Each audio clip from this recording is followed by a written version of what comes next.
And ladies and gentlemen, very pleased to welcome Johnny Case in action in the rematch against Satoshi Souza at RIZIN 35. Great to see you back in action. I've really enjoyed the commentary. I've noticed that in your absence, you've been lighting people up in the boxing ring. So how nice is it to be back in MMA? Oh man, it's been such a crazy long 2 years off, you know what I mean? A little over 2 years. So to just be here in Tokyo and, have this amazing opportunity to fight for a world title is I'm just so grateful. And I just feel really blessed to be where I'm at right now. How was the boxing experience? Has that kind of ignited a love for that? And going into this one, having had three really nice victories, does that make you even more confident just to show everybody kind of how sharp your hands are and kind of what you've been up to? Yeah, so I started pro boxing, because I couldn't really fight MMA, because the COVID, I couldn't get over to Japan. So I took to pro boxing and fell in love with it, man. Like, honestly, like just breaking the style down and learning from like true elite boxers. It really did kind of light a fire and passion for the sport. So not to mention you're not grappling, so the weight cut isn't as important. So you're not cutting a lot of weight to box. So it's definitely something I could see myself doing later in my career, when my body isn't quite holding up to the big weight cuts that come with MMA. How intrigued are you that, during that time, I feel like mainstream or casual, whatever you want to call it, boxing, but like hit a stratosphere because of Jake Paul and all those guys. And then you're there legit grinding and doing it the real way. Like, is that in your mind that as an MMA fighter, using your name in the future to just get a massive paycheck and beat up some YouTuber at some stage? Oh man, absolutely. Yeah, how crazy is that? How like ironic is that? It was like the timing couldn't be anymore. But I swear I didn't get into boxing because the Paul brothers. But yeah, no, absolutely. You know what I mean? That's always been the goal, make as much money, have as many awesome fights, like, for the fans to remember. And when I win this RIZIN title, it's a world title in the sport of MMA. That's only gonna help my it's only going to help my marketing and the sport of boxing too. So, I'm 3-0 with 3 KOs right now as a pro boxer. We get 5-0, 6-0, and now we're talking like, top rank cards. We're talking, we're getting paid a little bit. So, I'm definitely looking to springboard my MMA career into my boxing career for sure. And, we'll see what happens. Fighting for a world title in RIZIN is very, very cool. I think it's something that a lot of fighters would certainly have on their bucket list and be a little bit envious of. First of all, how do you look back on your time in the UFC? You won your first four fights, you lost your last two. A lot of people see the octagon as the be all and end all. Do you look back on it, fondly? What do you feel when you look back on that time in your career? Man, I mean, I had good times. It depends. When I was, I had really good times with the UFC, and then it got really bad at the end, and it's just,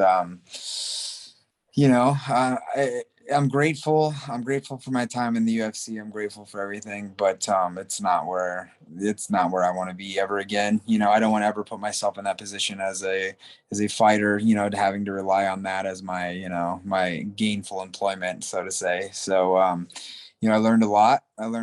And I definitely, that's where I really kind of, understood as a person like that I belong on the world, I belong on the world level, fighting the world's most elite fighters, and um didn't work out. I ended up leaving the UFC. I got to fight in the very first PFL tournament, which is pretty awesome. Ended up having a draw with back-to-back champion Nathan Schultz. And now I'm here in RIZIN, and I fought in a 2019 Grand Prix, which is legendary. I mean, like dreams are made of that stuff. I remember watching Pride back in the day. Before I even knew what MMA was, I just happened to like be watching it one time, and it's like, man, it was Don Frey and Takayama. Just a crazy fight. And I just remember like, man, what is this sport? Like, that's like boxing, but they're fighting on the ground. It's like, it's crazy. And, so to finally like have it come full circle, and was able to fight in the Grand Prix, and now I'm fighting for the world title. It's just, man, it's just such an awesome, humbling feeling, and it's really cool. What does it feel like for fighting Satoshi again? Because I feel like he did go away and work on it. And he seems to be absolutely flying now. He's just pulling out arm bars, triangles, left, right, and center. He looks on top of his game. Do you think he's a different guy to the guy you knocked out last time? Oh, most definitely he is. Most definitely is. I honestly I didn't really get to fight the real Satoshi. He was terrified from the moment he drew my card in the tournament matchup. I could just see it all over his face. He did not want that fight. When we were in that ring, he was looking at every excuse to get out there as quickly as possible. Um, so I think maybe that got to him a little bit, after I beat him, and maybe he was, kind of upset with himself, like, oh man, I can't believe I, kind of bitched out like that. So I think maybe that might have invigorated him a little bit, and really, if he wants to be this in the sport, like you're going to have to fight the best guys. I mean, especially now he's the champion. Like, I think he's just gotten like a better mindset from the loss, but I've gotten better too, and I still know that I'm gonna make him stand in the fire with me, and I know I've seen his spirit before, I've seen his heart before, and that's just something that I don't care how much improvement you make, that's the one thing you're not going to change, man. If you quit once, you're going to quit again. I'm just going to give you an excuse. Do you see it? You going into this fight with the kind of confidence that you're just going to put him away again, or do you think he's added more arsenal and he's gonna stay in there a bit longer with you? I'm confident in my victory. I'm confident in my preparation. I'm confident in my ability to go out and compete. But as far as like how the fight goes, I'm expecting the best Satoshi that anybody's ever seen, right? I'm expecting a war. I'm expecting you to go the distance. I'm expecting to fight out of tough positions. And I embrace it all, and when you go into a fight with that mindset and just ready to go and just get down with it no matter what, like that's how greatness happens, and I'm not looking past him. I know he's a dangerous guy. I know he's got skills, but he's not gonna match me. I'm gonna go out there and I'm just gonna fuck him up. I'm gonna put my hands on him, and the ref's gonna pull me off, or the bell's gonna ring, and my hand's gonna get raised afterwards, and that's all there is to it. How do you feel about Tofiq right now? Because we're seeing him go off to Bellator. I feel like for a while you three were like the guys in this division. Is that one that's got to happen again one day? Do you think? I would absolutely love that fight. Not taking anything from Tofiq or making any excuses, but I wasn't very healthy. I was actually knocked unconscious 2 weeks before that fight. Had brain fluid coming out of my nose. It was a situation I really shouldn't have fought, but in my mind, I'm thinking like, I'm the best I've ever been, I'm ready, I'm in shape, and like, I'm going to win this fight, So I went into this fight and he hit me with a thunderous punch, timed the right hand, and, got the TKO, and, and that was a fight. I still thought I could win. I knew it was going to be a tough fight because Tofik's a tough guy and he's a good fighter. So, I think I would really like that fight, going into that fight, with a healthy mind, and, not getting knocked out 2 weeks before the fight. I hope, whether it changes the outcome or not, who knows, and I can't be like, oh, take his win from him, because I stepped in there ready to compete, and he, tip of the hat to him. He won the fight. So, but that's definitely one I'd love to get back. Do you have your eye on Bellator as well? Or are you like, because that partnership opens up doors for you, right? Or is your preference always fighting in Japan, fighting under the RIZIN banner? Honestly, Japan, RIZIN, the rule set is awesome. The fans here are awesome. The history here in Japan with the mixed martial arts, like just everything about Japan. Plus, like Sakakibara and Shingo, the matchmaker, like the best guys in the business, the best employees I've ever had. You know what I mean? Like the highest integrity, everything about them. They're the guys I want to work for. They're the guys I want to fight for. Going back to what I said about like, the UFC, and it's just that's like a hostile, toxic work environment. And this is awesome. In America, you get half of your money to fight, and then if you win, you get the rest of it. And then it's like, so if you lose the fight, you're only getting half your paycheck.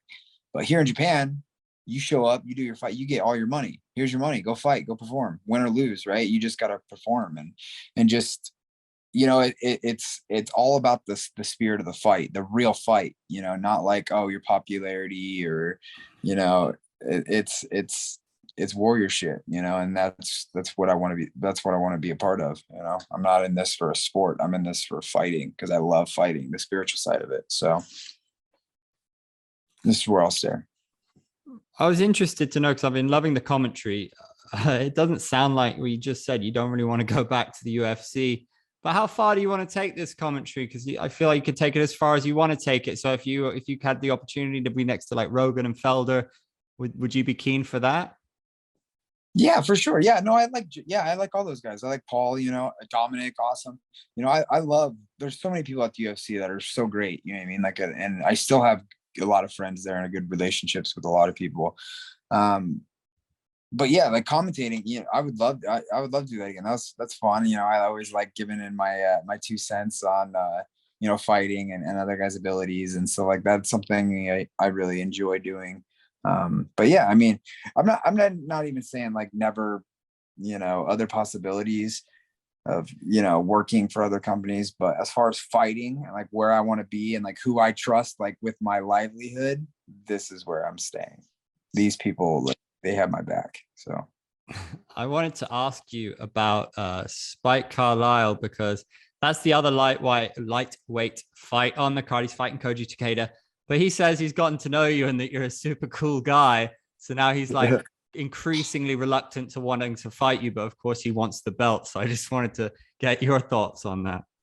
yeah, man. So it's so crazy how I met Spike and like everything works out the way it's supposed to work out. So this camp in the gym was amazing. The best camp I've ever had in my career by far. Like I leveled up every single day, every sparring match, I got better and better and better. Where all my adversity came was situations outside of my control. One of them being my corner wasn't able to, I have no corners here right now. So I left here to come here by myself.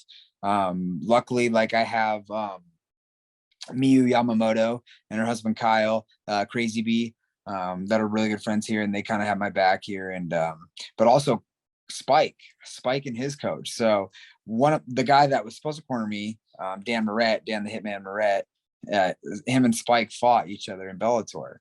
And so like he had told me he had already talked, Dan Moret, he told me that he had already talked to Spike and was like, hey, Johnny's going to be out here and all that stuff. And I knew I was going to meet him in LA before flying here to Japan because we'd have to be on the same flight, obviously. And we struck up a conversation, and then almost instantly, I just, I like the dude. Like he's just got a good heart. He's my kind of guy. So yeah, we've been hanging out, training hard. Like, we've kind of, created our own little team here, and one of his cornermen actually couldn't make it either. So he's kind of in the same boat as I am. So it's been cool. It's been such a great trip, and I'm really grateful for the amazing people that have been brought into my life, not just this trip, but just in my whole career and just, through mixed martial arts. It's been an amazing journey, and, it's been awesome meeting Spike, and no doubt he's going to be a lifelong brother for sure. If you both win, though, you could be fighting in 6 months. It's a funny sport like that. I know. It's a funny sport like that. And you know what I mean? Like it is a sport we're in, obviously, but we're professionals. I love the dude. He's my bro. But like if it comes down to that, it would be an honor. It would be an honor to share a ring with him, and I know that he would give me the best version of himself, and I would give him the best version of myself. You know what I mean? And like as two warriors, we would do what warriors do, and afterwards we'd fucking hug and be right back in, and probably be closer, but probably even be a lot closer as buddies, so I mean, I've seen Rocky 3, so yeah, exactly. Yeah. So yeah, fighting's weird like that, man. It's when you think about it as violence, and it's got to be like like all the negative shit that comes with that, you're like, no, I don't want to fight my friend. But when you look at it like like I cannot fight by myself, I need an opponent. You know what I mean? And what better way than to fight a bro, like who's really going to truly give you his all. You know what I mean? So there's no excuse. Like, that's to me is like, that's warrior shit, like I don't expect normal people to understand, but yeah, it's not like I want to kill my friend or hurt my friend or take anything from him. but I also know I cannot level up without my opponent either. So, you know, it's essentially we're both helping each other, you know.